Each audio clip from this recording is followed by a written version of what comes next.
Inside the Cave now brings you the official store to get all things Cave Crush and Inside the Cave at cavecrushshop.com. Follow us on Twitter and Instagram at Cave Crush and like our Facebook page, Cave Crush Shop. Hey, yo! Y'all ready? It's time to go inside the cave. Inside the cave. With CB, Joe Dirt, Big Dog, Said, Cousin Lamar, International D, Cat, and Belly Veil featuring Roland and Charles Hurd. Inside the cave, mother.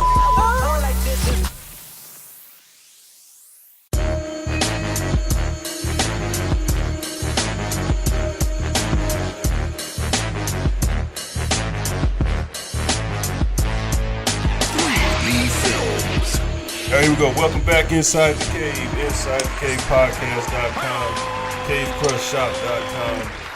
Go to that website. Everybody shop there. And go to InsideTheCavePodcast.com and you'll be able to leave feedback. Please leave feedback there as well as and on iTunes. If you want to just go show by show, archive shows, you can go there. And on InsideTheCavePodcast.com. But we really need more rates and feedback on iTunes as well as iHeart. Listen to us however you listen to us, but the iTunes numbers really count the most from what I'm hearing. All right, big show today. A lot to talk about in the world. So let's get started. I am CB at I'm the Real CB, and next to me today is Joe Dirt. What's good, everybody? Glad to be back, ready to do another show. Got a dirt sheet this week? Oh, yes, sir. We're going to call this one Cash and Ass. Wow. Nobody rides for free. Is here. What up? Oh, that's it? Okay. All right. It is. You know I'm acting fool for the night out. 3 Lead Films and the Cleves Report podcast coming very, very, very soon. You can see a preview of it on right now on YouTube. Rolling. What's up? Follow me on IG at Cleves Report. Get the hot takes right on there. Everything that's popping and what's going on with my in my brain. Check me out. How do you spell that? Because I might have been spelling it wrong. CLEEZE. Please. And if you follow us on Inside the Cave, you already know we repost a lot what the Cleves Report and 3 Lead Films do. All right, a lot to talk about today. Thank you to everybody who listened last week. I do have feedback. We'll do feedback maybe in a week or so. But thank you to everybody listening and sending in stuff. Appreciate that. We'll get to you guys in a couple weeks. So let's get started with Kill Yourself and Start Over. The first segment, see something effed up? The A block. Talk your shit, kill yourself, and start over on Inside the Cave. All right, Joe. Well, the only person I can think of right now is everybody's president, not my president. This fool in Corpus Christi, Texas, instead of being in Houston, where he should be, seeing everything that's going on and talking to everybody out there. And making stupid remarks on Twitter like you always do. So, Donald Trump, you can kill yourself and start over. I know somebody else gonna give it to Joel Osteen, so I'll let y'all handle that. Oh, that's me, buddy. That definitely. All right, Sid. I want to, well, let's get to it. I want to get my kill yourself and start over. Most definitely to Joel Osteen. I heard a man say this week, just because you ain't selling pussy don't mean you ain't pimping. Say that again. Okay? This man, $10 million homes in 2 different states. He got a mega church. I heard that the mega church that he got used to be the old Houston Rockets Stadium. I heard that too. I didn't know that. It's crazy. And the man wouldn't open his doors for the people.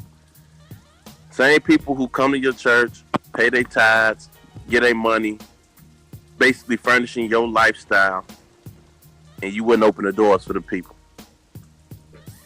You understand what I'm saying? This man, how can you see? And this is one of those things where it's easy to be like, This is why I don't believe in. I don't want to say believe in God, but this is why I don't listen to preachers. I don't want to hear your sermon. I don't want to hear your opinion on my lifestyle. I don't want to hear you say shit to me. You know why? Because here it is. He got a private jet, several cars, and here it is now in the time of need, and you talking in the name of Christ, and you don't open your doors. And then God said, if you give one person a glass of water, you give a glass of water to me in my name. And you wouldn't open the doors for people, help them out, only to be shamed, to finally do it. Then not only do I want you to kill yourself and start over, when you kill yourself, and if you don't get the opportunity to start over, I hope you end up in hell. And it's more like him. It's a lot like him. Oh yeah, you ain't lied about that. You know what I find? You know what I find funny? You know what I find funny about critics of Joel Osteen is that y'all actually acted surprised. I ain't gonna lie, Roland. I know where you're going with this. Like, who in the hell is following Joel Osteen, T.D. Jakes, Creflo Dollar, or any of them prosperity preachers? Man, I've been calling them dudes out for 15 years. Like this ain't making all this money now. Them churches filled every week. Somebody following them, unfortunately. Right, but here's the problem. You know what? A young man had inboxed me and had shared a post with me, something about Christians, or something about how people are criticizing what's being done in church, or this is why people don't follow God, or something like that. And what people fail to, I know what it was. It was, if we share this, will the black church stop having hold on the community, having influence on the community? And I said, see, the problem is that the black church isn't the people's problem. Okay, it's a part of the problem, but the problem is the men who run the black church. They're men too. They're not exempt. They're just like you and I. The problem, there's no problem with God. There's no problem with his word. The problem is how we're following. So look at a Joel Osteen and his followers. The reason why you can follow a Joel Osteen is because you don't want to follow the Bible. Right. Because the man rarely speaks of Jesus in the context of living holy. His book is Your Best Life Now. We're supposed to be living our best life for eternity, not for now. Right. So his whole shtick is fraudulent as far as God is concerned. But I'm not trying to turn this episode into a wolf in sheep's clothing, Rolly, a wolf in sheep clothing. Absolutely. They call them false prophets, is what they call them. Fuck the wolf. He'll a false prophet, and he gonna have to answer for that. But what's funny is that the people who sitting there looking with the gas face and surprised, why wouldn't you think it would take until he got shamed? Because he didn't want nobody to mess up that church. Right. You know what I'm saying? And what's funny is that the very people who claim that they should be seeking refuge in that church also don't necessarily, not to say that God's house shouldn't be refuge for people who are non-believers, but at the same time, if you don't even believe the word, I find it funny how all of these conscious brothers who don't claim that Christianity is the white man's religion, they always seem to find themselves back in the Bible trying to criticize somebody using the Bible. But you don't believe the Bible. So how you going to use it to criticize somebody? But you know what I mean? That's what's funny to me. See, I think I feel exactly what you're saying, but you also, and I don't know if you noticed though, but you're also giving him a pass, and you're giving people like police officers a pass. Like when you take those type of jobs, teachers and stuff like that, it's a certain responsibility that they have that people like me and you don't have. Yeah, I understand that they're men, but you shouldn't have took the job if you weren't going to live that life. And the thing is, you can't just have the good side of it. You can't just have a church when everything is going good. When the place is packed to capacity, you're selling stuff and you're living good. No, you got to have it when it's bad as well. And that's the problem I have with pastors. The bailout that they always get is they're men at the end of the day. No, brother. Hold on. Let me say something right quick. Let me clarify my point real quick, Joe. I'm not giving them a pass. What I'm saying is that the reason why, because people try to use man as a reason not to follow God. And what I'm saying is that man is flawed. Don't try to say the word is flawed. But see, the thing is, Roll, and I'm gonna let you get in, Joe. The thing is, though, when you go to the doctor, because you're depending and trusting that person with your life, because you didn't go to school for medical. And I'm agreeing with you. And there's a lot of people that do not read. I don't read the Bible like most people think that we should. I don't read the Bible. But that's on you, brother. So I'm trusting a pastor that has and that's living that life. I'm trusting my life with him. It's the same thing. And you shouldn't. Your faith is your own. Your soul is your own. That's one thing. Okay, I get that. My faith. But let me just say something right quick. A lot of pastors, especially these shady ones, aren't pastors. They just going in for the money, for the tax benefit, whatever. And they ain't going in looking to lead people. It's too many churches like that, and that's where a lot of people get caught up at, because they get some slick talking motherfucker standing up there telling them what they want to hear, but most of the time, 9 times out of 10, they not even coming from the Bible. They just standing up there telling you a bunch of stories. Right. I'm gonna do you one better though, Joe. I'm gonna do you one even better. What y'all don't realize is that the majority of pastors they are teaching the word.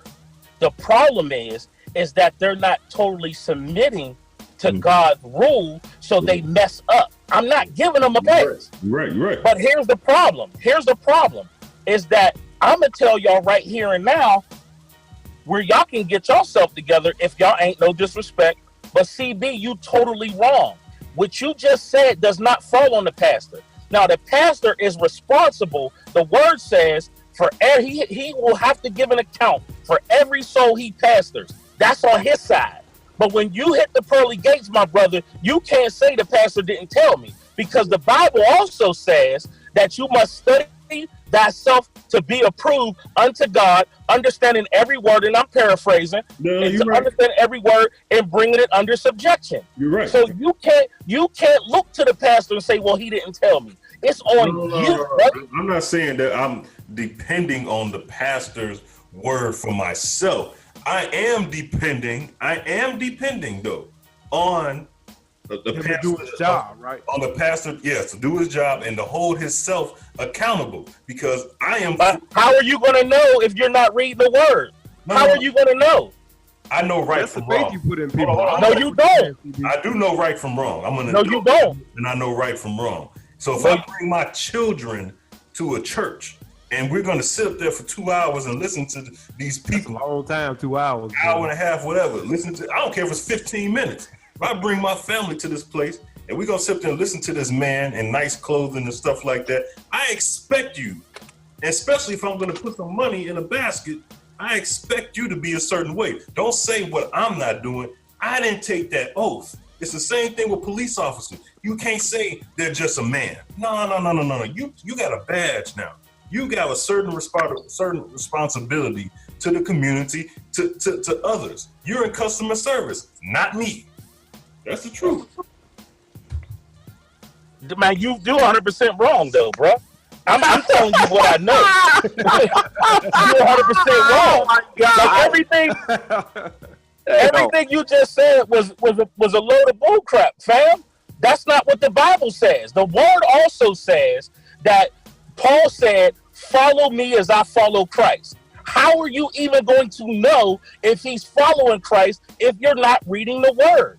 That's where you're wrong, fam. That's where the mega churches are wrong. That's where all of these people who are blindly following these clowns are wrong. I don't care who it is. If you are going without your sword, if you're not studying weekly on what the word is saying, and if you're not checking to make sure that your pastor's on point, yes, he's obligated to lead you and preach the right way. But how would you ever know if you ain't in the word for yourself? Like I said, I'm not trying to turn this into no sermon, bro, but you talking to the wrong dude. I know this word. I teach this word, and I also was a deacon in the church. I know it.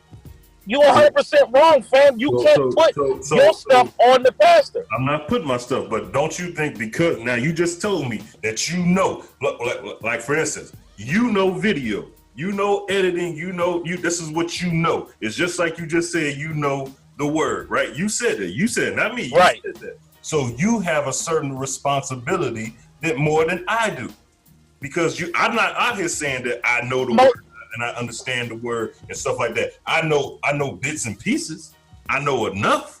I know right from wrong. I think I know enough when I'm doing something wrong, But you said you know the word. So to me, if you're out here saying that you know that, you have a higher responsibility than I do.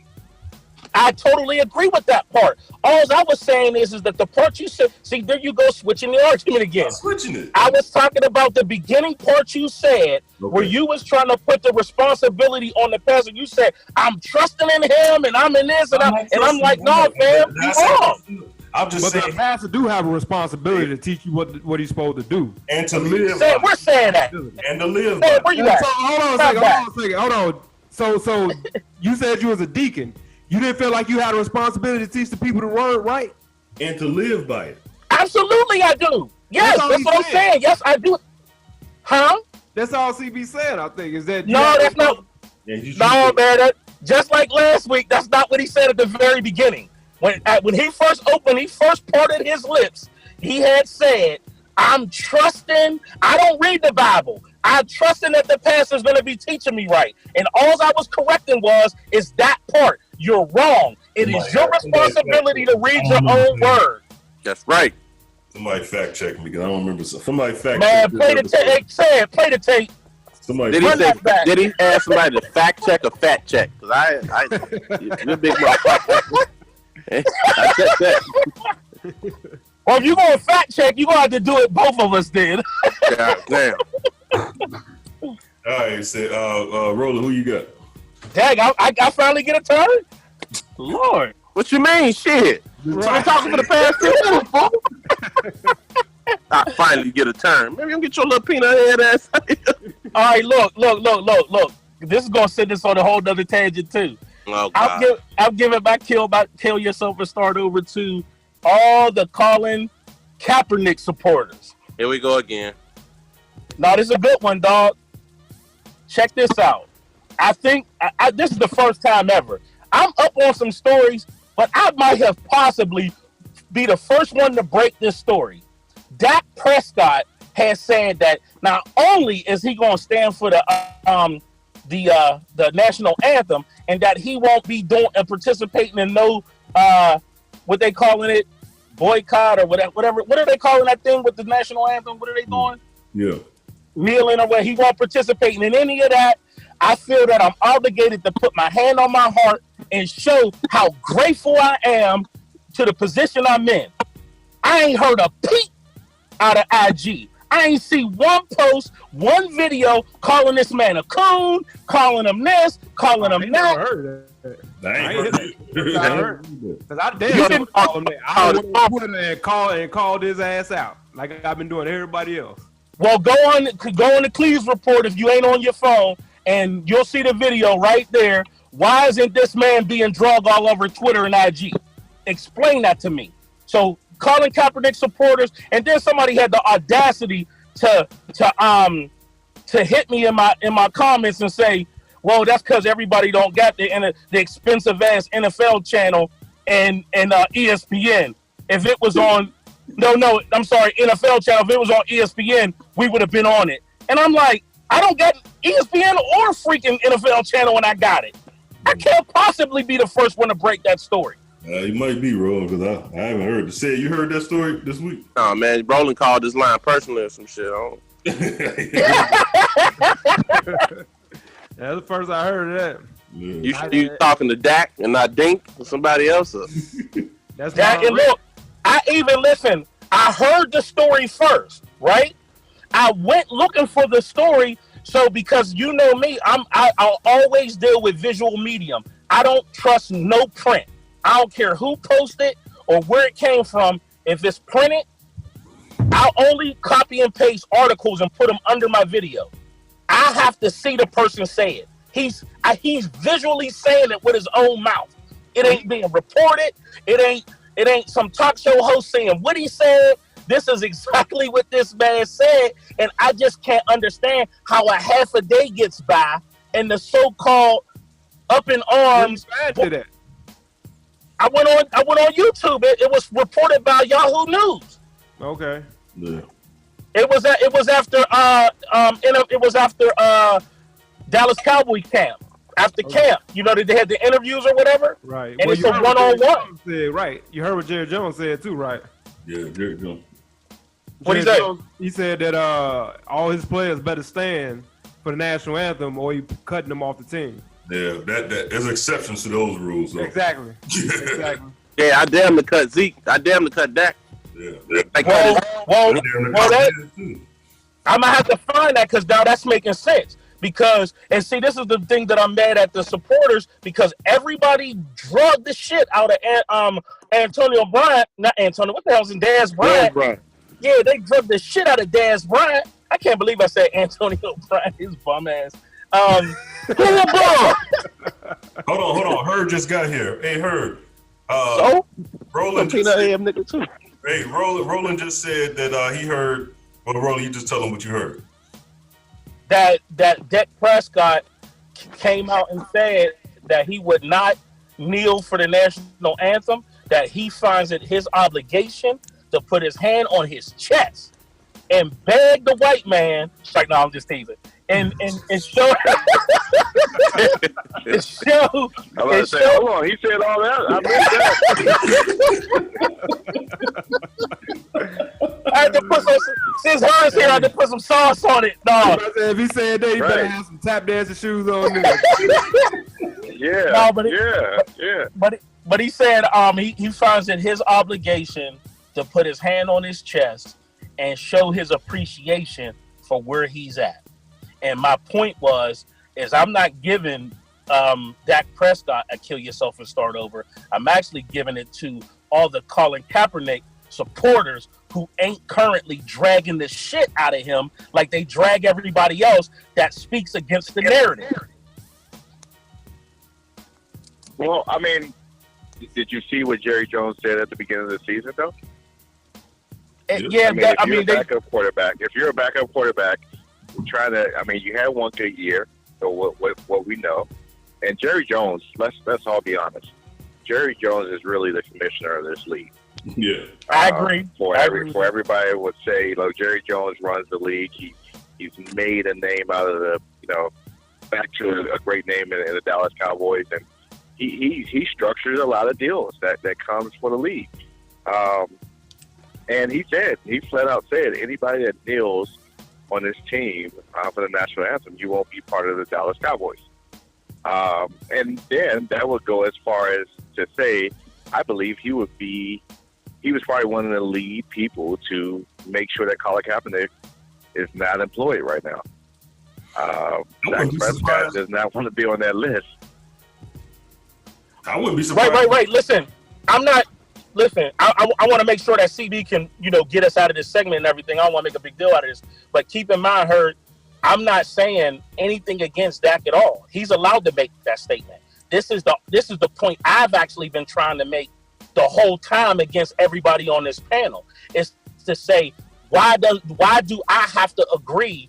Or no, I'm sorry, when I disagree with anything that the masses say I should agree with, why do I get called a coon? And every single person who said one thing or another, even if they're not talking about Colin Kaepernick, even if they're just talking about the whole standing or sitting thing, or showing appreciation for the flag, they get called a name. I just want to know why they have not drugged Dak Prescott. It don't have nothing to do with Jerry Jones. It don't have nothing to do with whether or not he can say it or not.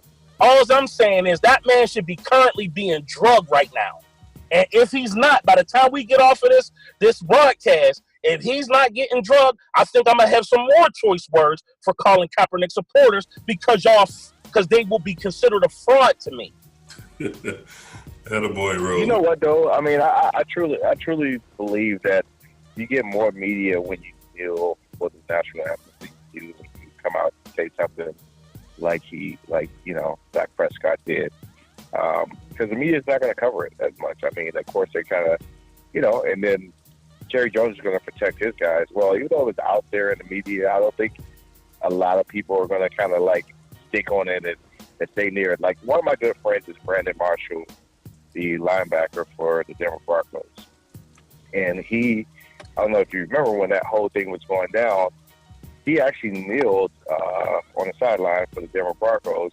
And he got so many death threats, it was unbelievable. I mean, he texted me, he messaged me, and showed me some of the messages. I really, truly, in my heart, man, couldn't believe some of the messages that people were writing just because somebody kneeled for the national anthem, especially when the national anthem was not written for black folks. It wasn't written for us at all. Because if it was written for us at the time, I mean, even now today, like, the Constitution doesn't consider us as a man, a full man. It's not written to us.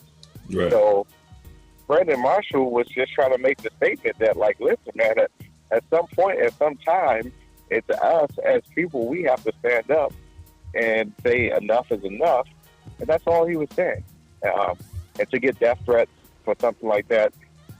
So, like, a bunch of those guys, man, in the league, I can't, a bunch of guys in the league, man, I can't blame them for not doing it or for doing it, because, like, some of these guys are trying to look at their career. We got to remember how young some of these guys are, too. Even though that they're playing good and they're veterans in the league or they're looking good in the league, some of these guys are very young. At that age, I sure didn't know what to do, if I should stand up or stand up for people or want to be in the front running. Bruh. I'm not trying to cut your thought. Listen, we're not here debating that part. You think you missing the whole point. The point is why isn't he being drugged? Whether or not he wants to stand or not is his damn right and his business. We're not talking about the people who sent Brandon Marshall death threats because he didn't stand.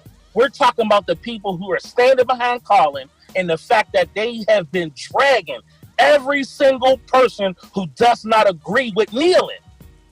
Talk about that side of it. That's the side I want to talk about, not all that other stuff you talking about I'm in agreement with. Yeah. I'm talking about the fact that he's not getting drugged. I feel you. Hey, Hurd, you got anybody for Kill Yourself and Start Over this week since you're here early? Oh, no. I'm good. Go ahead with that. All right, cool. Let me wrap it up. I want to give mine to Stacey Dash. Now, and really, it's not just Stacey Dash. I want to give it to the people. Now, Roland, you weren't on the show then last year. Said you actually missed this episode, I believe, because I re-listened to it. And but Joe, you were there, so I want to give Joe Velli, Big Dog. I think Cousin Lamar was there as well, and I know Cat was there. Nigga, get to the point. I told everybody that Stacey Dash, everybody was trying to figure out why Stacey Dash is so against the black community. And I told people, and Rolly, I'm glad you're here. This is my conspiracy. I know we haven't got to this yet, but Stacey Dash, and I'll say it again, is so upset because every time there's a president, there's certain people in Hollywood that gets a chance to sleep with the president. And once Barack Obama became president, Michelle Obama was not playing that stuff. This is not the common white guy being in office. So Stacey Dash was a supporter of President Obama. But in 2010, 2011, she changed. And I think once she realized she wasn't going to have a chance to get her Marilyn Monroe on and get a chance to sleep with the president, that's when she became against the president. And now she's turned her hate against Obama to hate basically against the whole black community. And she's one of the most beautiful women in the world. But everybody thought I was crazy last year when I said that. But can I ask you a question? Yeah. Can I ask you a question? Sure. Does that mean that Amber Rose slept with Trump? Or Omarosa, whatever her name is? Oh, you think she hasn't? You think she hasn't? Oh. I never gave it any thought. I'm pretty sure. Oh, yes. Oh, yeah. Let me ask you a question. Yeah. What make you think we don't think you still crazy now? Have you seen what Stacey Dash is saying lately? Stacey Dash just called Maxine Waters a buffoon for sticking up for getting an award for Black Girls Rocks. Now, for what? Why does she even have to comment on that? See, Stacey Dash suffers from being not black enough for BET and not white enough for Fox News. Stacey Dash just has a complex. She doesn't know which side of the fence she is. She suffers from that. And what the hell they got to do with her trying to sleep with because she was look, these are facts. In 2008, she was a huge supporter of President Obama, and she's one of the most finest women in the world. So if any celebrity was gonna get a chance to sleep with the president, it would have been her. But Michelle Obama don't play that. But CB, what has she been in, like, to stay relevant, man? She hasn't been in anything. Keep bringing her up because she keeps saying that stuff. If she had her chance, the only way she's staying relevant is to saying this stuff. If she had a chance, shit like Tommy Lauren. If she had a chance to sleep with the president, she would be relevant again. But she didn't get that chance. I got another question. So that means that since Kanye's video, and to the fact when she switched sides and they put her on Fox News or CNN. Yeah. So you're saying she had nothing in between that? No, she was a special guest on the game a few times, but she really hasn't been in much of nothing. Okay. So her might be on to something, CB. She found a way to make herself relevant by going against Obama. The black people. She went specifically against Obama. Okay, and then what did that lead her into? Fox News. Then they would get put on Fox News, right, and start talking about Trump this and Trump that. But in 2000, but I'm trying to figure out why. In 2000, what's gonna make her more relevant? In 2008, she was hard pressed for Obama. Answer this for me. What changed? What's going to make her more relevant? Being for Obama or being against Obama? That's true, but why? Because she wants the attention, and she didn't get the attention from the president. All the presidents sleep around. She got put on Fox News. And she got fired. Don't matter, but she got put there. She got fired. She got her 15 minutes of fame, what she was looking for, and now she's trying to get it back. No. This is deeper than 15 minutes of fame, brother. I'm telling you. Whatever, man. Ain't nobody trying to sleep with no goddamn Barack Obama. She wanted to sleep. I'm pretty sure Barack Obama could have found a better looking chick than Stacey Dash. And he probably did, or maybe he didn't. But what I'm saying is Stacey Dash thought she was in the runnings to be able to sleep with the president. Because every president, Trump is sleeping with somebody right now. This is one of the benefits of being president. You get to sleep with whatever woman you want to. Except, you know what though? Can I jump in? I think the only place that you're wrong at is the fact that if we're going to believe this crazy harebrained theory, the only place you're wrong at is that Michelle Obama wasn't having it. What I believe, if there's a conspiracy in this, is that the reason why he couldn't sleep around like 99% of the other presidents is because he was a black president, and he had to do it scandal free. Right. That's the same reason why Oprah don't got a man, because she's not allowed to be on top and have a husband. She has to be single. That's a mandate by white supremacy. Oh, God. Now you want to laugh at my crazy hairbrain? Because I feel you. Hey, CB, man. You know your whole theory is shot when the conspiracy theorist on the show says you believe this crazy shit.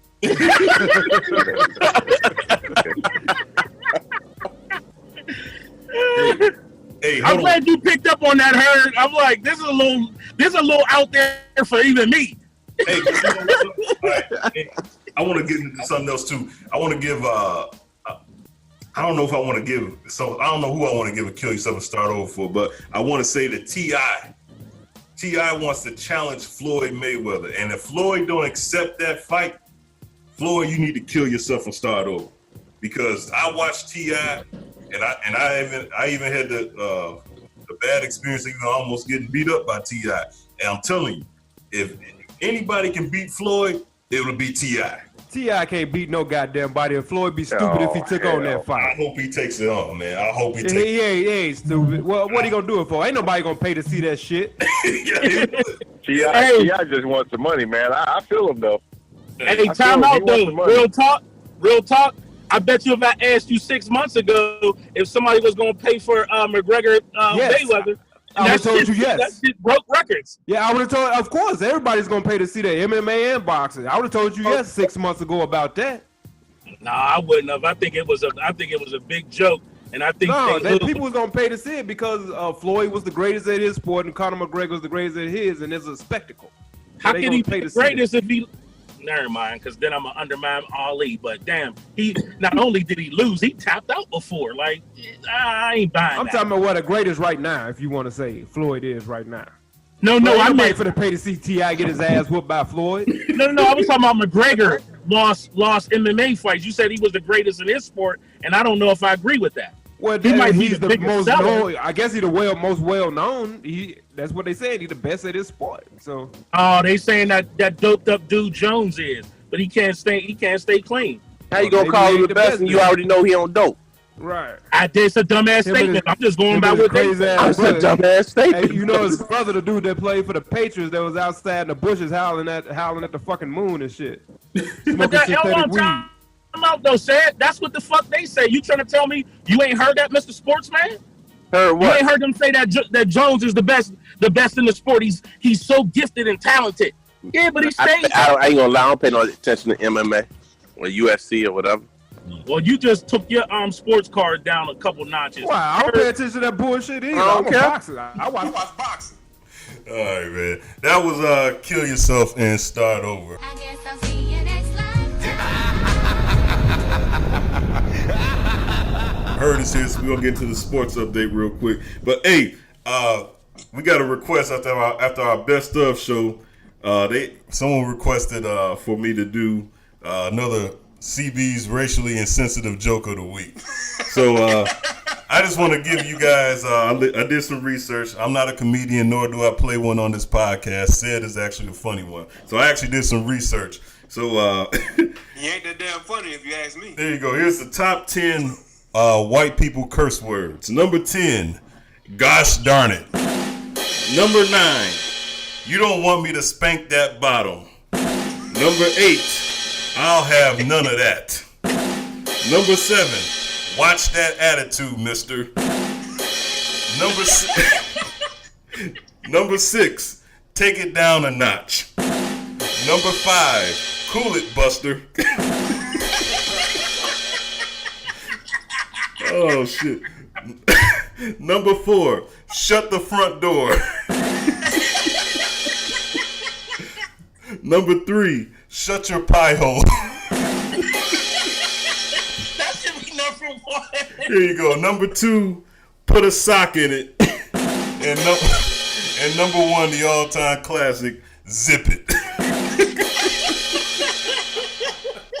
Oh, that's funny as hell, man. Hey, shut your power should have been number 1. That shit's funny. That's CB insensitive, racially insensitive joke of the week for everybody who wanted to hear that again. All right, let's get into this. So tell me this. So what's the black translation for all those white cuss words? You just put a bunch of cuss words. Anything that start with motherfucker. Go upstairs, motherfucker. Zip it, motherfucker. Tell your daddy, motherfucker. You ain't my daddy, motherfucker.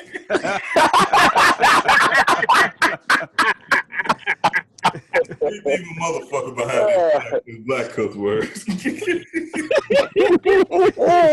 Oh shit, man, you guys are crazy. All right, let's get into this quick sports update. The Big Herd sports update. The Big Herd Sports Update with Charles Hurd on Inside the Cave. Hey, before we get into that, Sid, Joe, and Roland, and Big Herd, I seen something. I've been off work. I was watching the 1994 NBA All-Star Game. Do not look this up.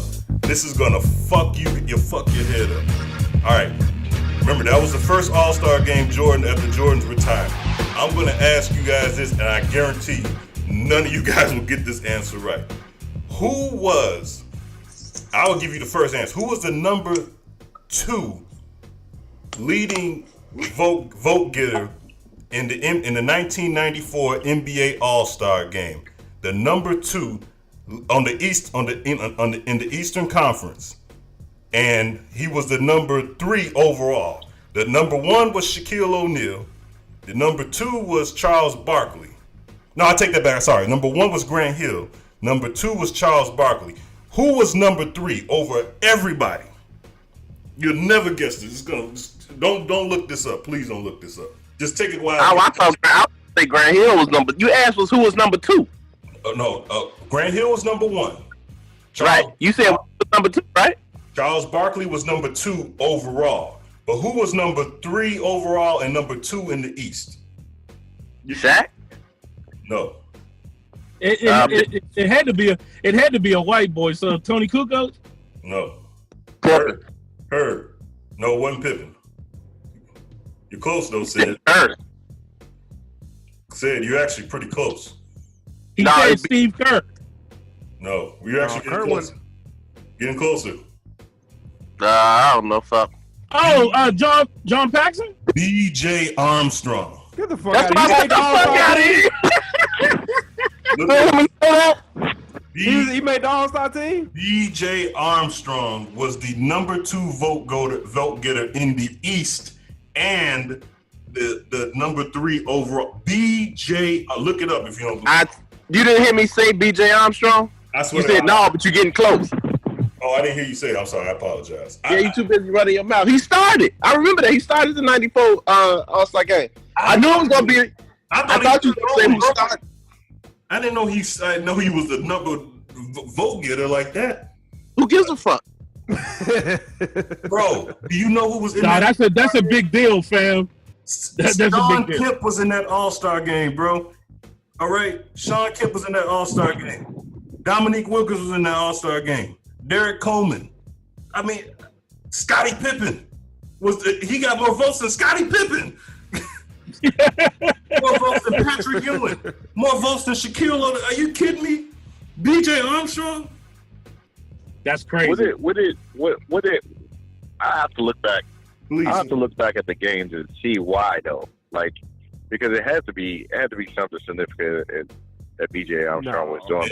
B.J. Armstrong had his own. I think it's more like research fund over, and I'm trying to remember that for B.J. Armstrong to get more. I'll tell you what he did, man. He had his own little research firm or whatever. They kept putting in votes for him.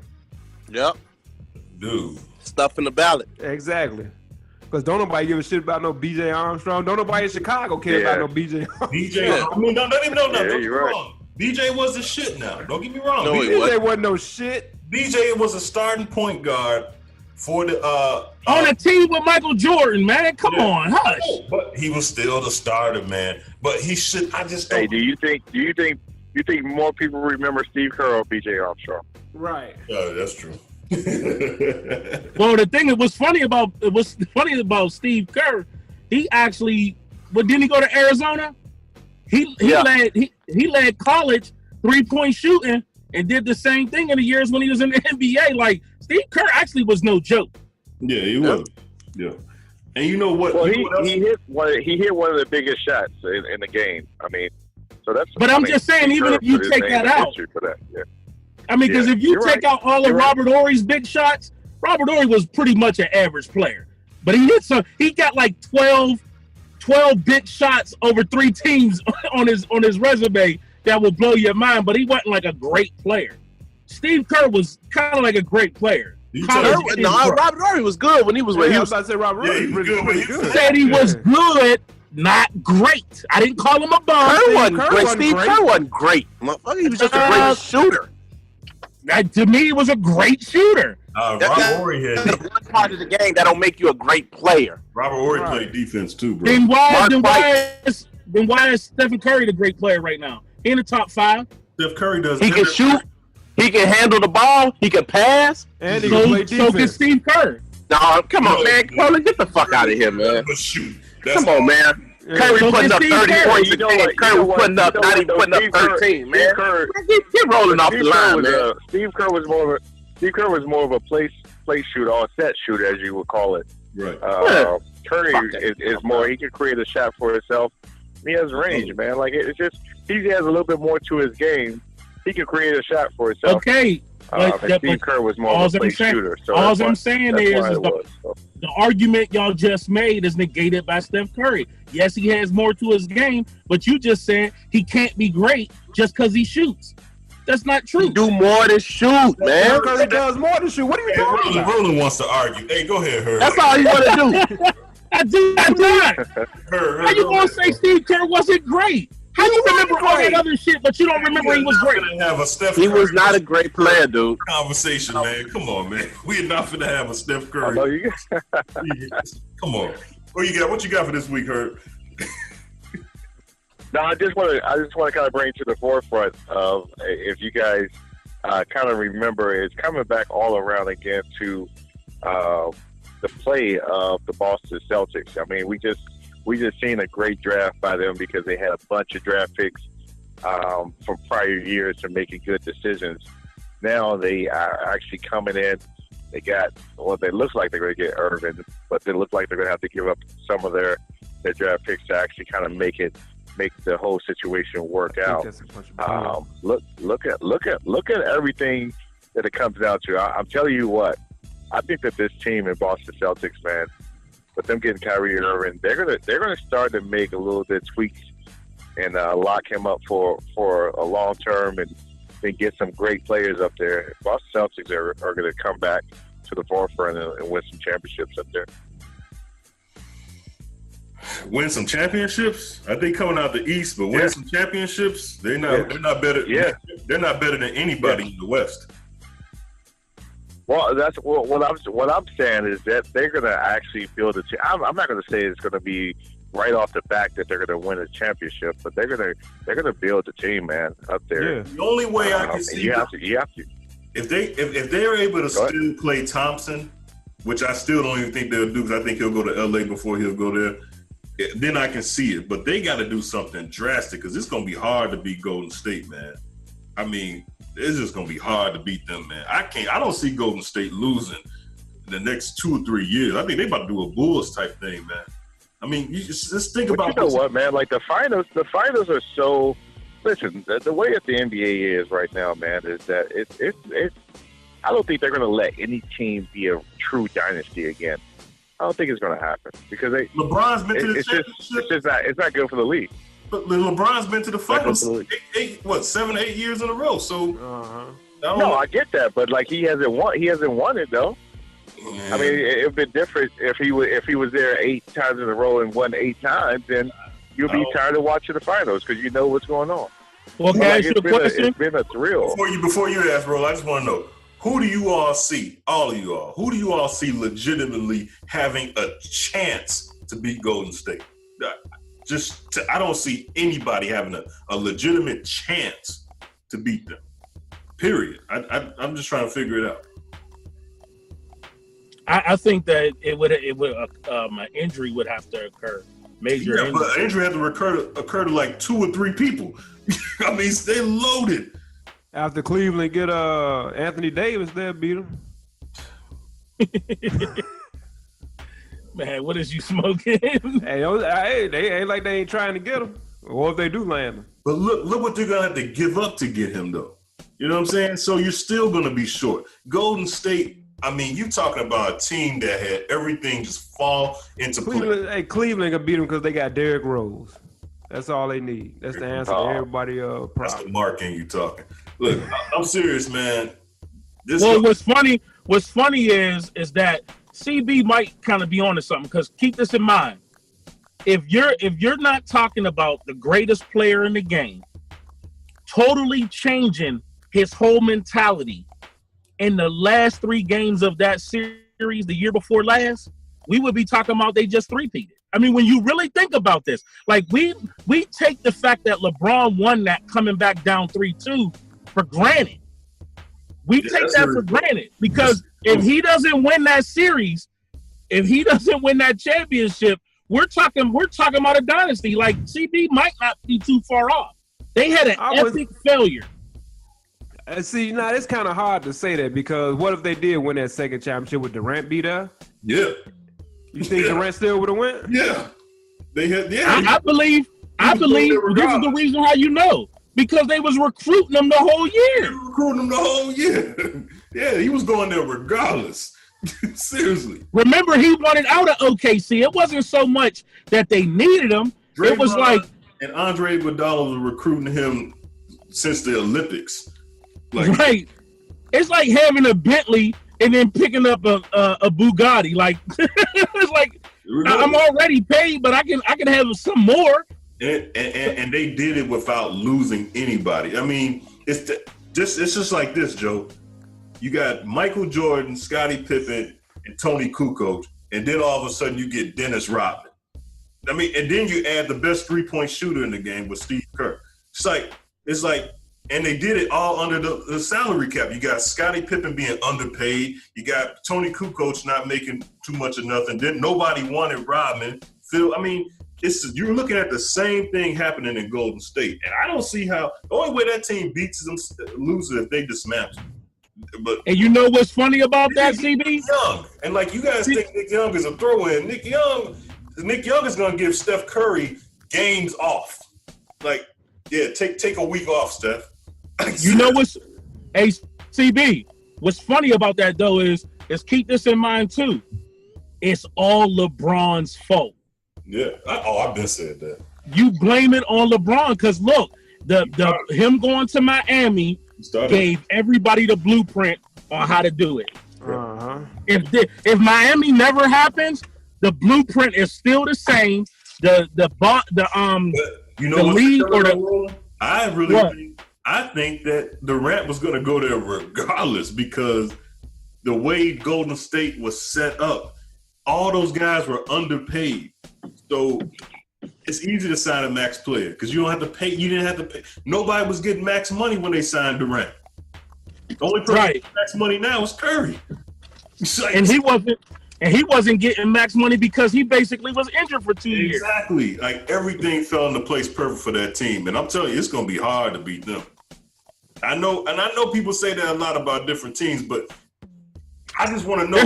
Tell me a team that can legitimately beat them. And I don't see it. I mean, I'm not no X's and O's guy. That's said and heard.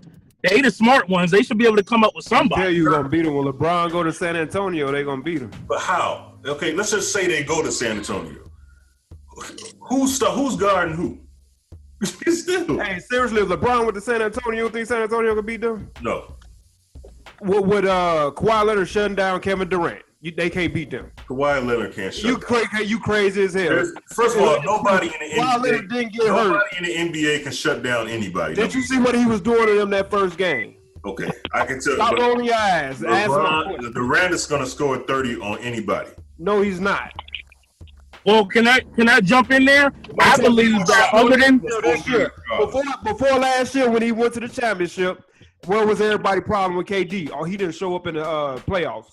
He don't show in up the big games. He's right. Yeah, he's right. When you're playing with Klay Thompson and Steph Curry, you got two guys that can put up 35 themselves. You can't double team it. You can't double team. You ain't got to double team if you got LeBron James or Kawhi Leonard. Let's just say Kawhi Leonard was able to hold Durant from 35. Okay, so LeBron gonna check. Okay, let's just say he's able to hold him down from 35 to 28 a game. All right, so that means Golden State is not going to score 120 a game. They're just going to score 112 a game. Okay, but not if you put LeBron James on either a Steph or a Klay.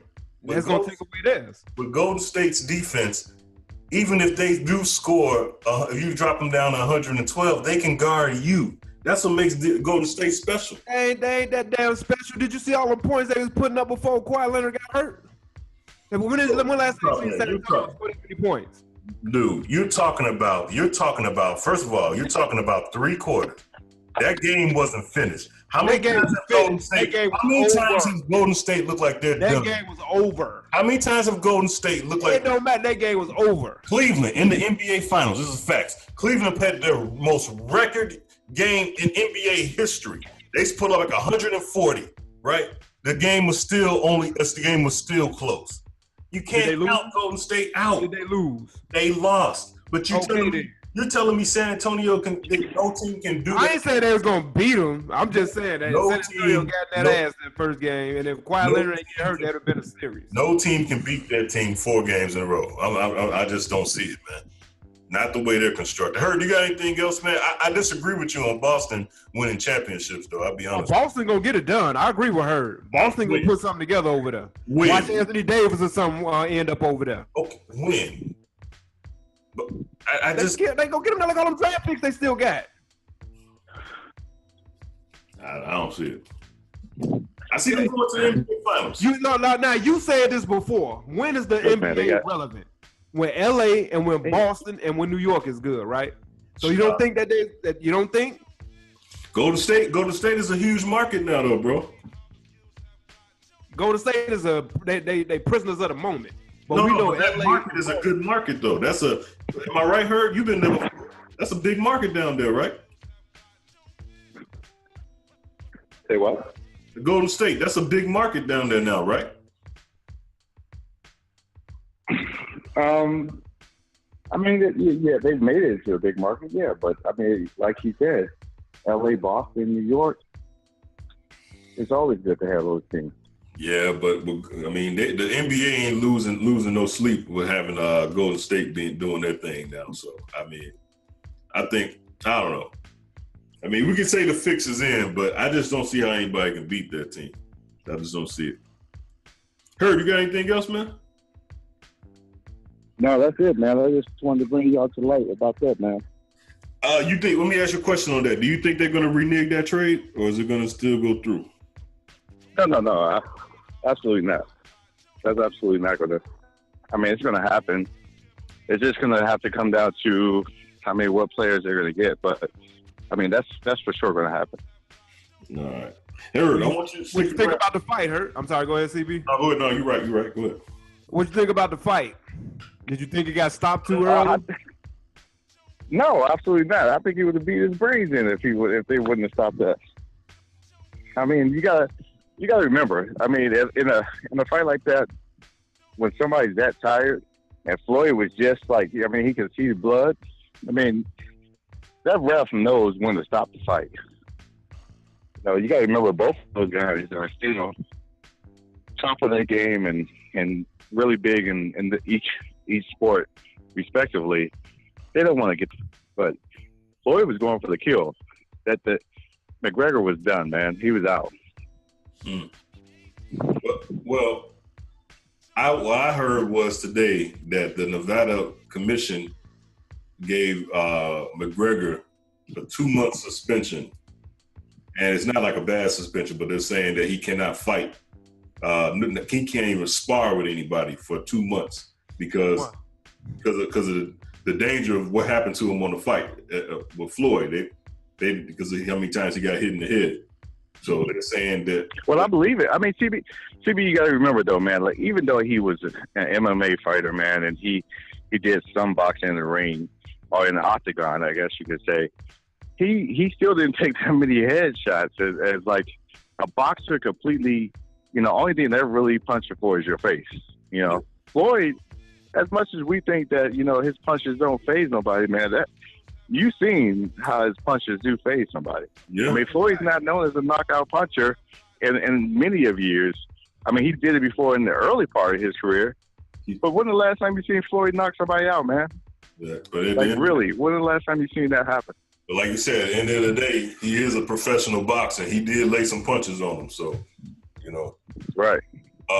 Hey, Hurd, I want you to stick around for the Cleves Report. We're talking some more conspiracy. I know we done talked about the 94 All-Star game, and we done talked about something else earlier. I forgot what we talked about, but I want you to stick around for this Cleves Report, all right? I got one more question. Right, what you think about the Triple G Canelo fight?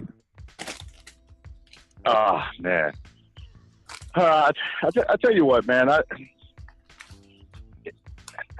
think it's going to be a pretty good fight. But the one thing that I can say, like right now, is that you got to remember, I had like the Tyson effect after seeing this fight. I was like, man, I'm not paying for a pay-per-view again to see anything. I just don't want to do it. Like, why would you do it? I feel like they're pushing it too soon. I can tell you that much. Yeah. You gotta kind of give it a little bit of time. Now, see, that's the thing. I think their fight was already set up, and then they put what's name jump in front of them. Ahead of them, yeah. McGregor and Mayweather. Yeah. I just think that it needs to be pushed back some. I'm gonna be honest with you. They may, because it's just. I mean, you're not gonna get that many people. I know for me personally, like after seeing that, I'm not doing it. I was just saying, you don't think that they can ride that momentum?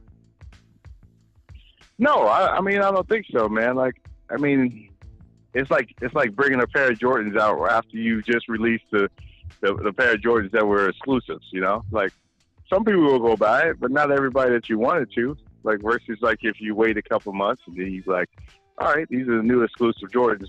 And you bring those out again, then you're going to get the fans that had those before come out and get them, man. So I just feel like they're trying to recoup some money, you know, from what they spent on this previous fight. And it's not the time or the way to do it. All right, that was the Big Herd Sports Update. Thought-provoking ignorance with special guests and Cave Crush interviews. Inside the Cave. Now that's how you podcast.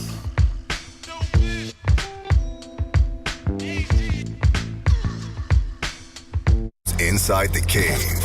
Are you enjoying this episode of Inside the Cave? Well, get your ass up and rate us on iTunes. Inside the Cave podcast. 5-star us or kill yourself and start over. Get the latest in cave fashion at cavecrushshop.com. That's cavecrushshop.com. Follow Inside the Cave on Instagram at Inside the Cave and at Cave Crush for the hottest women on the planet. Like Inside the Cave on Facebook, Inside the Cave Podcast, and follow Inside the Cave on Twitter at Cave Crush. Inside the Cave. Thought-provoking ignorant guy talk with special guests and Cave Crush interviews. Want to hear a hot take? It's time to go around the cave. Joe, you got anything this week? Yeah, I got something quick. I wanted to call out, it's kind of along the lines of what Roland was talking about earlier, but I wanted to call out the detractors of what Colin Kaepernick's doing. Jim Brown saying what he got to say. LaShawn McCoy saying what he had to say. Look, Colin kneeling for black people's rights and equality. How can you knock that? You know, when that's what you was fighting for, Jim Brown. That's what you was fighting for, George Foreman. You know what I'm saying? So how can you come out and say, oh, well, he needs to stand up for the flag, or he don't know what he kneeling about, this, that, and the third. You know, he doing this for the equal rights of black people. Y'all watch the news every damn day. Y'all know what's going on. Yeah, I don't give a damn how old y'all, man. Don't go out there and cooning. And like I'll jump on Twitter real fast and send you a message. Ask Jason Whitlock. You get it every day. Rolling. Sad. So I mean, yep. Okay, and let me preface my comments with the people that's suffering from the devastation down in Houston. Our hearts go out to you. This is in no way, shape, or form to take away from the loss of life, the loss of property, and the mental devastation that people down there must be dealing with at this time. With that being said, I want to read something that I posted on my Instagram account. I said, it is a great thing when people come together in crisis and help others, especially when it breaks down economic and racial lines. Yet, you know that there are some serious divides still going on in this country. The media reports differently and rescues come differently. Some of the biggest and most popular celebrities have issued a challenge by Kevin Hart to donate $25,000 to the Red Cross. Now, you can agree or disagree with the agency and their practices, but I won't get into that right now. What I will say, though, is what Kevin Hart did was honorable, and it takes a crisis in order for celebrities to get together and pool their resources to get things done. Now, I know that everyone who supports these individuals will say, well, they gave to this or that, and I realize they do things on a small scale, but it takes crisis in order for everybody to come together and give. After the smoke clears and after the dust settles, can we get this same call to action, hashtag challenges, if you will, for Buy Back the Community initiative? See, we say Black Lives Matter. We can wear a t-shirt. We can even kneel during the national anthem. But until we can get these type of celebrities to pool their resources like they did for Hurricane Harvey victims, you will see us go ignored and unchecked by the masses. Yes, I know it starts with us.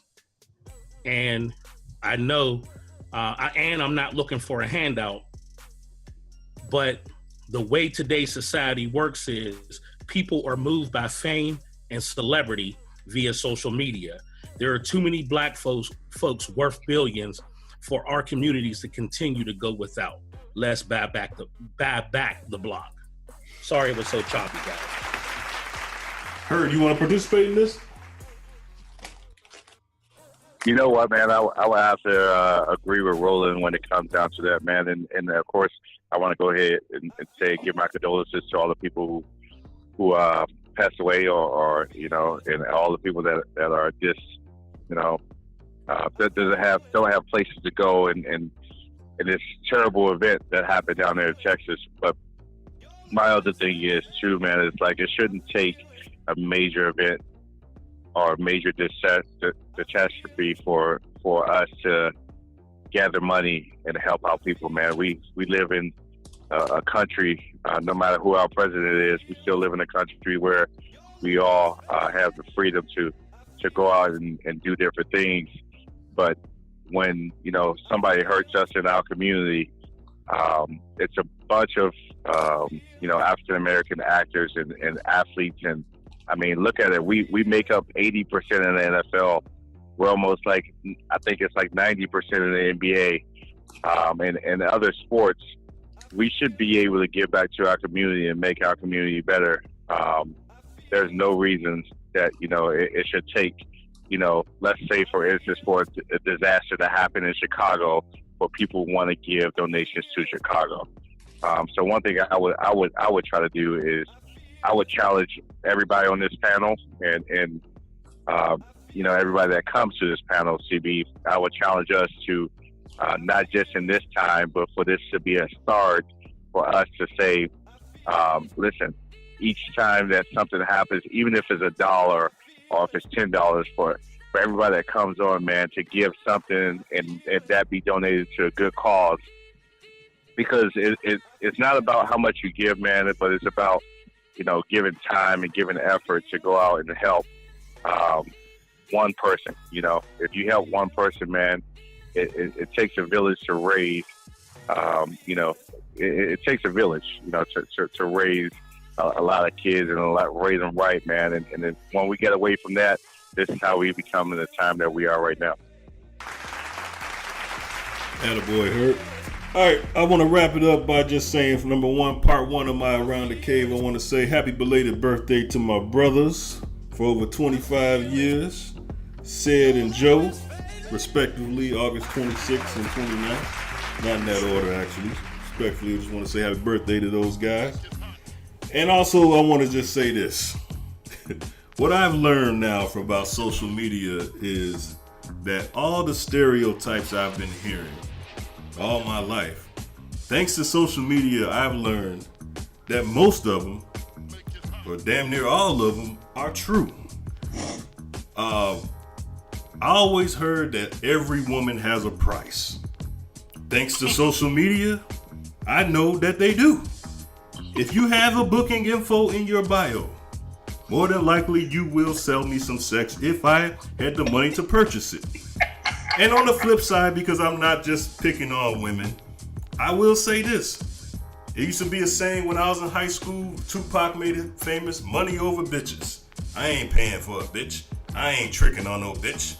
What I've learned is that was a lie. That mostly, damn near all men will, if they haven't already, will and always will pay for sex. If there's somebody selling sex, a man will pay for it in some kind of way. Thanks to social media. Thanks to social media, I learned that is true. And I've also learned, thanks to social media, the good and the bad, that most pastors are full of shit. I've always heard that. But thanks to social media this week, it exposed Joel Osteen for the person that we always heard that he was. But with social media, people have these iPhones. They're able to videotape this stuff or record it on their phones and post it. And it proves that the stereotypes that I've been hearing all these years is the truth. So shout out to all the women selling flat tummy tees and booking infos, and really, that's your cover up because you're really just selling sex. I know it. And shout out to everybody that's jumping in, all the men that's jumping in women's DMs. You don't want nothing. You don't have a photo. You're not a real photographer. You don't have a real radio show. You're just trying to buy some sex. There's nothing wrong with that. I'm just glad that social media was able to expose everybody for who they really are. A bunch of phony pastors, a bunch of prostitutes, and a bunch of tricks. Exactly. I'll close it by this. The world is filled with tricks and hoes, and I'm just talking about those that I know. All right, that was Around the Cave. Hey, first of all, before we get to the Clues Report, hey, Herb, I know you sent me a text message this morning. You said the Big Herd Show is coming back, right? The Big Herd Show is actually, we have a new website coming up. It's bigherdshow.com. You can check it out on there. And then WCIU this year. It's really a proud home of the Big Herd Show as well. I think it's going to be on ESPN as well. So happy to have you guys on. And you guys are going to be a part of it. So I got your logo and all your information for all you guys. So your fans can check you guys out on the Big Herd Show. BigHerdShow.com as well, along with our other sponsors. So we're going to have you guys out a couple times this year. We actually have, I think, like 8 shows that's going to happen on the Naval Station Great Lakes this year. I'm proud to say that. So we're going to be doing shows for the troops, and then going all around the Chicagoland as well. So can't wait to get everything started. Attaboy, Big Herd, attaboy. All right, Big Herd, stick around for this. It's time for the Cleese Report. You want answers? Cleese Report. I want the truth. The Cleese Report with Roland on Inside the Cave. You can't handle the truth. All right, Roland, tell everybody, first of all, more about what the Cleese Report podcast is going to be about. Okay, I'm starting the Cleese Report podcast, which will be a collection of myself on different views. We'll have hot takes. I will give my opinion on certain subjects. I will expand with great commentary, and then I will have a segment of weekly rants where you can hear me snap out somewhat like I do on Inside the Cave every week. So the Cleese Report podcast is coming very, very, very, very, very, very, very, very soon. Hey, can I get an episode on there? We call it the Sleazy Cleese.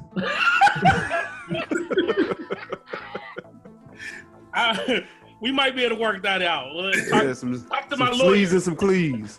Talk to my lawyers. Call Tiffany Simmons up, Joe. She put that together. Hey, so the Cleese Report podcast is a lot. I'm assuming it's going to be a lot different than what he does on Inside the Cave, because a lot of times when he does the Cleese Report on Inside the Cave, I just come up with some stuff that I found interesting, and Roland will just come on and fact check me. You get that said? Fact check me, because he's actually does a lot of research and everything. What'd you say? Oh. Sorry about that. Okay. All right. So today we're talking about the 1996 NBA Finals.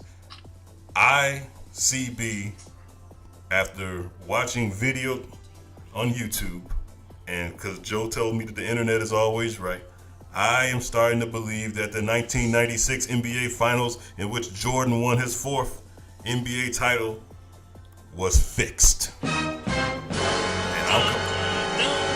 I'm coming from an emotional standpoint, and my good friend Roland has did some research. And Roland, you want to give the background, or you want to just go ahead and shoot, and you go ahead and come in? Yeah, go and shoot. Go shoot your load. Pause. Take that back, please. Take that back. I meant to say shoot. Come on, man. Don't shoot your low. No. Hey. I'm not about. Time out. Yes, because you know this has gone a different direction than I think I want to be a part of. No, I thought it was shit. It's just good. Okay. I pulled a Puffy. Pause. You know, because you know the guy that edits the show doesn't really edit that good. So Hell no. I didn't get edited. all right, check this out. The 1996 NBA Finals is the year after Jordan made his return to basketball. Now, let me tell you guys what happened the year before. The year before, Michael Jordan showed up around March. He was wearing number 45. He looked like Michael Jordan, but wasn't quite the Michael Jordan we remember in 1993. So he came back in, and he has some good plays. But the playoffs really showed that Michael Jordan really wasn't Michael Jordan. They end up beating the Charlotte Hornets but they actually lost a couple games thanks to B.J. Armstrong we were talking about earlier.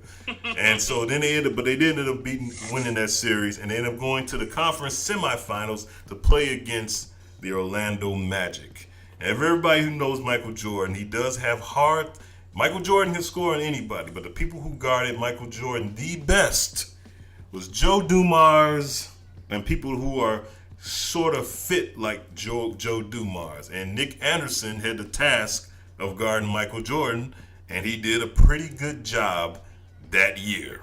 You guys remember that? He did the steal on Mike when the Bulls were up in that game, and then Nick Anderson did the steal. Michael ended up coming back the next game. It's 23. They ended up winning that game, but eventually losing that series. Now, Michael Jordan and the Bulls, they came back fully loaded. Dennis Rodman, Tony Kukoc, Steve Kerr, Pippen, Phil Jackson, they were fully loaded. They ended up having the best record that year. But the playoffs is a different story. Now, they did end up sweeping the Orlando Magic to make up for last year, and Jordan had a hell of a series. But let's get to the NBA Finals. Now, Michael Jordan's making his comeback. And you guys know when Jordan's not in the NBA, the ratings are terrible. Yes, they had good games and stuff, but the ratings are terrible. So you need Mike to be on top. The ratings are better when Michael, Magic, and Larry are winning, and even LeBron. So what ended up happening is the Chicago Bulls went up against the Seattle Supersonics, and that was coached by North Carolina alumni George Karl. You guys know how Michael feels about other North Carolinians, right? Also on that team was Gary Payton, Hershey Hawkins, Detlef Schrempf, Sam Perkins, and Sean Kemp, and I think it was Nate McMillan, and there was another center on that team as well. But George Karl decided that he was going to play game one, put Detlef Schrempf on Michael Jordan, game one. And Michael Jordan did what he should have did. He lit Detlef Schrempf up. Not once did Gary Payton switch over and guard Michael Jordan. Not once. It wasn't until game 4 where Gary Payton, George Karl decided, I'm going to put Gary Payton on Michael Jordan. By that time, the series was over. It was 3-0. But once he put Gary Payton on Michael Jordan, and they had 2 more games in Seattle, the Bulls ended up losing. And in the first game, I believe, or game 4, it was in terrible fashion. And that's because they made that adjustment. Why didn't George Karl make that adjustment earlier? Michael Jordan has always had a hard time going against people shaped like Joe Dumars and Gary Payton and even Ron Harper before he got injured and stuff like that. Why would you put Detlef Schrempf, of all people, and Hersey Hawkins on Michael Jordan? Eventually, the Bulls will end up winning that series, but aftermath was Gary Payton end up signing with the Jordan brand. So to me, it seems like if I was a conspiracy theorist, that series was rigged. Now, I'm not saying the Bulls would have beat the Seattle Supersonics would have beat the Bulls, but who knows if the Bulls would have won like they did? Because Gary Payton ain't no punk. Gary Payton ain't nobody's bitch. And when he was in his prime, there was not nobody that could play defense like Gary Payton, and he had no fear in the great Michael Jordan. All right, Roland, fact check me on that. Well, before you fact check me, you guys think that I'm crazy? Of course I do. I always think you crazy. Nothing but crazy shit come out your mouth. You guys don't think there's any truth there? No, that wasn't rigged. I just think that George Carl was, slow to make that. Oh, come on. 3 games slow, Joe? 3 games slow? 3 games slow. I mean, it was 3 games. 3 games. All right, Roland. All right, where should I start? Wherever you feel like. The truth shall set you free. No, well, let's start with the lie then. Right? That's easier. Let's start with the lie. Okay. The Gary Payton signing with Jordan Brand thing, I cannot confirm that. I believe that you're incorrect on that part. I do believe that there is a conspiracy here that the series was rigged. I believe that it was rigged because of George Karl's relationship with Michael Jordan as a North Carolinian alum. And I believe it was actually done unbeknownst to the NBA. Now, I'll accuse the NBA of a lot of things, but I actually think this was a private deal between George Karl and Michael Jordan. Here's the reason why. Number one, like CB said, the evidence is clear. First 3 games, he averaged 31 points, 46% from the field, 50% from 3, and he went to the line 12.3 times. Woo. In the last 3 games, 23.7 points a game, 36.7 from the field, and 11.1 from 3. And he only went to the free throw line 10 times on average. Facts. George Karl had said that he was not going to put Gary Payton through the rigors of having to guard Michael Jordan because of he had a calf injury. Mm-hmm. But and this is what's funny about conspiracies, man. Yeah. A lot of people don't be pulling this stuff out their ass. Like it is legitimately reported on a website that says everyone was totally shocked at that decision because he still played them 45 minutes a game. So how are you so-called resting his calf, or you don't want to put him through the rigors? Dude, this is the NBA Finals. Now, here's the reason why the decision to not play him, like Joe would say, oh, it was just a bad coaching decision, is because of leading up to the finals. Keep in mind that Gary Payton was, 28, 29 years old. Sean Kemp was about 27 years old. They had their best team ever. They were running stuff, but they couldn't get out of the second round. They have their breakout year. They win the most games in franchise history, 64, and it's their first in 27 years finals appearance. You got everything on the line, and you got your best defender not on the greatest. It's not like it was Michael Jordan's first or second championship where the Detroit Pistons was killing them and the Boston was killing them, and they just like, oh man, we'll just run our offense or run our defense. No, you put your best dude on him. You don't let that go for 3 games because he was torching them too. He was killing them, torching them. Deadlift Shrimp, Hershey Hawkins, kidding me? So now when you look at this thing, now keep in mind the dominance of Chicago. I don't think people really take themselves back and remembers this, right? If not for him leaving the game for a year and a half, Houston wouldn't even have 2 titles. Their 2 titles came in them 2 years. We would not be putting Hakeem Olajuwon on the pedestal that we put him because he wouldn't have had a championship. They would have won 8 straight. And how I know is because you cannot tell me that NBA dominance isn't easy, because we've seen who's Mr. Finals, LeBron James. And they talk about all the time, whose window closed? Sonic's windows closed. Carl the Mailman's windows closed. Charles Barkley window closed.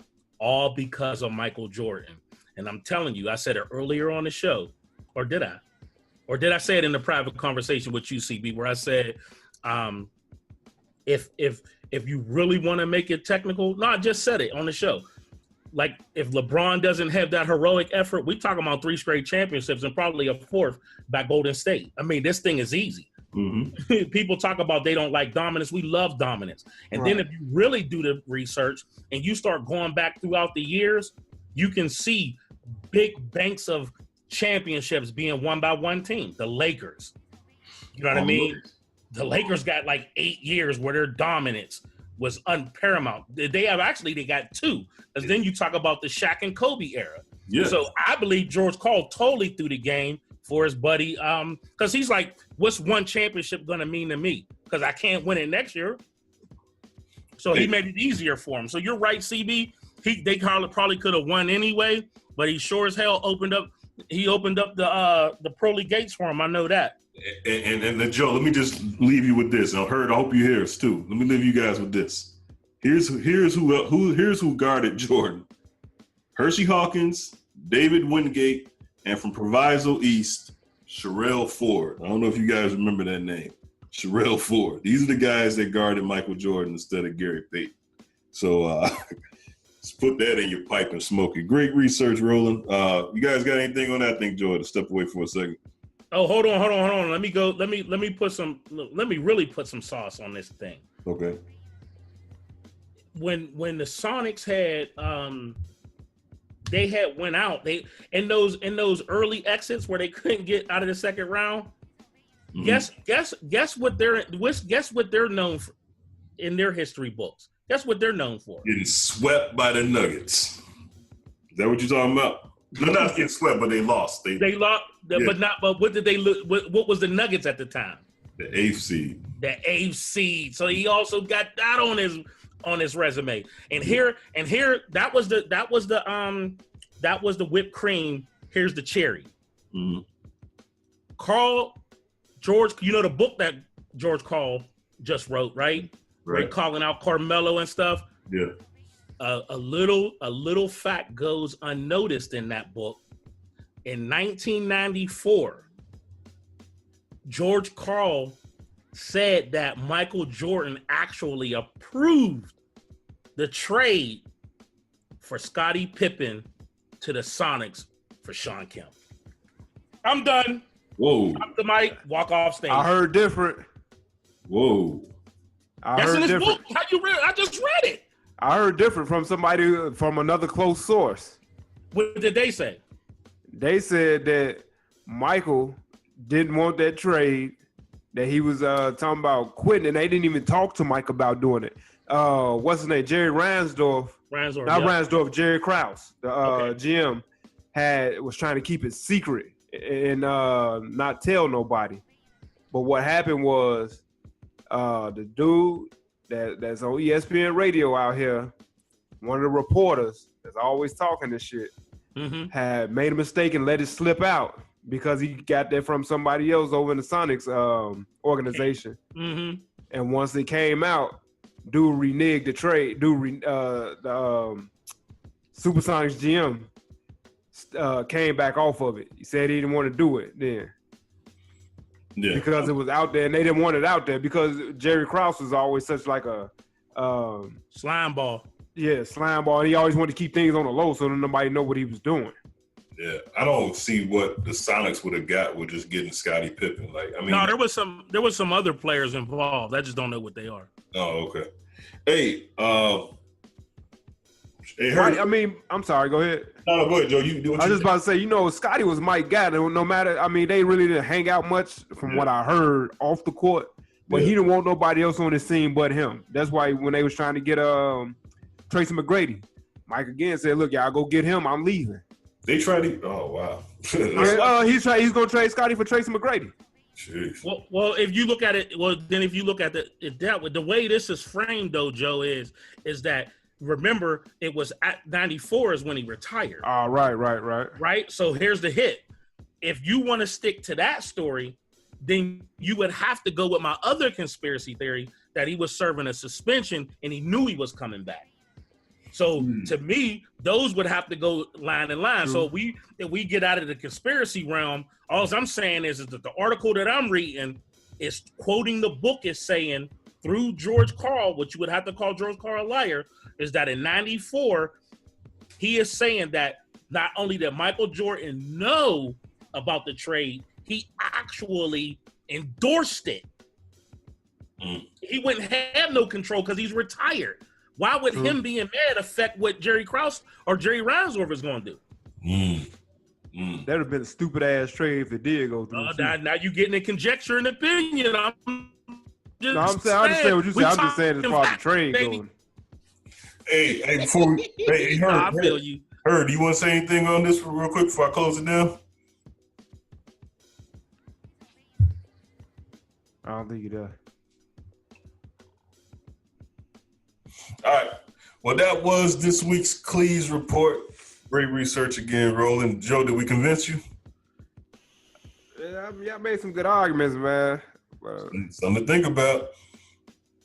Something to think about. That's all we want to do here. And you can hear more of this kind of way of thinking on the Cleese Report podcast coming soon. All right. Hey, let me say this. Let me say this is that I will honestly say that when I get a phone call or an email about what's going swishing around in CB's head,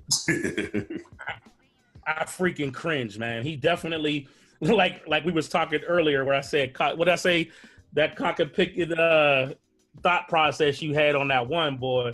I said, but you know, I feel like I'm the conspiracy theorist, but man, CB be taking that thing to a whole nother level. Well, so when he calls me on a and I hit that research, I'll be like, man, he be on, and because I think like I think, we kind of link up and I understand where he's going. But for, like I said, for the Cleese Report on my podcast, we'll definitely be talking a little bit more in depth about current events, things that's going on in social media, things like this, you know, this hurricane stuff, and what government is doing. You know, nothing real huge research wise, just, you know, opinion.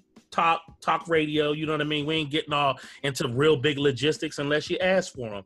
So I'll have an email set up, you know, for opinions and questions and things of that sort. But that's kind of where we going. We have fun on Inside the Cave, but for the Cleese Report, we'll be going a little bit more serious. So I hope to hear you guys.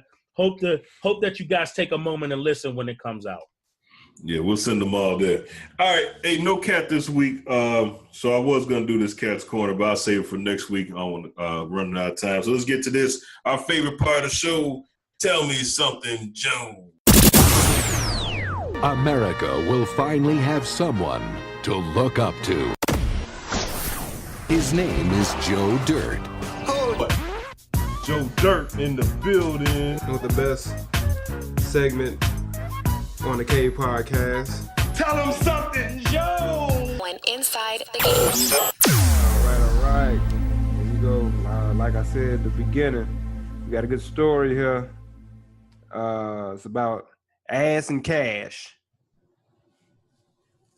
So, the headline reads, Florida man has more than $1,000 in cash. But the cop said it doesn't work. I'll tell you where he hit the cash later. A man in Marion County was arrested for drug trafficking, and he learned quickly that where he hid his cash doesn't pay off. According to the Marion County Police, they stopped 26-year-old Patreon Stokes with speeding, and the deputies smelled marijuana coming from his car. So they searched it. They found approximately 197 grams of methamphetamine, rock cocaine, 4 grams of heroin, a scale, and a small amount of marijuana, and a large amount of currency on him. Okay. Also in the car was a 7-month-old. When they arrested him and they arrived to jail, the police looked and saw that the money was missing. It was about $1,000, $1,090 to be exact. And they couldn't understand where the money went. So they noticed that something quite unusual. As they observed them, they saw $20 bills falling out. Do you want to know where the $20 bills were falling from? Tell me something, Joe. Cash and ass. This dude stuck $1,000 and $1,090 in $20 bills in his ass. You gotta be kidding. That had to hurt. Hey, I am not lying here. That's gonna leave a mark. Hey, I just got one question though. I got one question. I thought when they lock you up, they take your money and put it in the bank. How the hell you get the money back? That's what they thought. They was wondering where the money went. And he put it in his ass. He stuck it in his ass.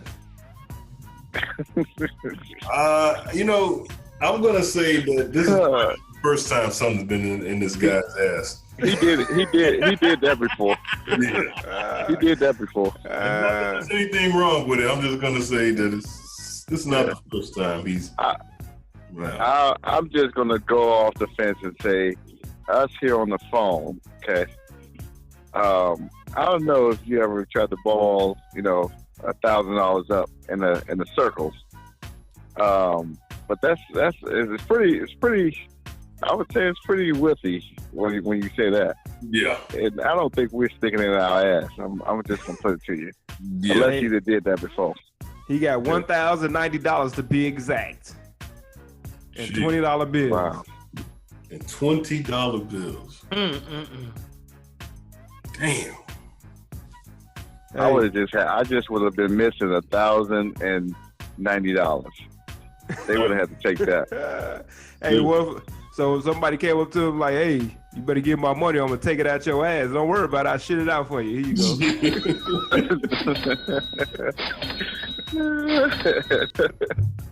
I mean, you put a new meaning to the word "dirt" this week, brother. Yeah, you that's did. just nasty. Yeah, seriously. God, man. Well, do you have a sponsor? I can always suspect some other joke. Yeah, man. I'm scared to ask this, but do you have a sponsor? No, not this week, man. Thank God. Who knows where that would have came from? His sponsor should be baby wipes. Yeah. That's what it should be. I would think. It should be latex gloves. Them latex gloves, them cops had to use to get all their cash out his ass. Oh my gosh. Yeah. I mean, you know what? It was like the ATM. You think they? Let me tell you something, Joe. You know how we all feel about police brutality and shit like that. I'm gonna tell you something. In that one case right there, I would not have been mine if that cop would just beat his ass. Like I understand. If he would have beat. Hey, listen, CB. If he was beat his ass, it would have been 20s falling out. Oh man. Well, that was the Dirt Sheets this week. The Dirt Sheets by Joe Dirt. Attaboy, Joe. Heard one more thing. Did you have an opinion on what me and Roland was talking about for the Cleveland Report? No, I mean that actually kind of opened my eyes a little bit. I've heard some of that before, but didn't get a chance to read George Call's book. Although I know it's controversial, but yeah, I mean that was interesting to hear though. So yeah, good job on that, guys. You guys can look it up. Gary Payton actually talks about how he begged. You can look this up on YouTube. How many times Gary Payton begged his coach, let me guard him. And it wasn't until game 3 where he actually, well, I tell you, bro, shout out to Roland though, man, because Roland, like I said, I just come from my memory. So I don't feel like looking up stuff. So you guys, you reporters, Roland, Heard, you guys doing investigative stuff. Hey, if I don't remember it, I ain't looking it up. So shout out to y'all, man, because I ain't doing that stuff. Yeah, but that was Inside the Cave this week. You guys got anything else when we get out of here? No. Anybody? No, I'm good. No. Follow the Cleves Report. CLEEZE Report. IG. Check it out. Check it out. Make sure y'all look for that episode. I'm gonna be on there. The sleeves with the cleaves. That's what we gonna call it. We got a new page on Instagram too for all you real perverts out there. It's called Cave Crush Uncensored. You gotta be all you guys gotta do is just go ahead and click on it and we'll let you in. But we got like 46 people requested to be part of this private Instagram account where it's anything goes. Cave Crush Uncensored. So if you want to join it, you have to show me that you subscribe to Inside the Cave podcast. Actually, it's not me that runs that page. That's somebody else that runs that page. So you got to show whoever runs that page. And if you listen long enough, I'm sure he'll slip up and tell you. Hey, on that note, I better shut up before I get somebody in trouble. On that note, Right. we'll catch y'all ass next week on Inside the Cave. Thank you for listening to Inside the Cave. Inside the Cave now brings you the official store to get all things Cave Crush and Inside the Cave at cavecrushshop.com. Follow us on Twitter and Instagram at Cave Crush and like our Facebook page, Cave Crush Shop.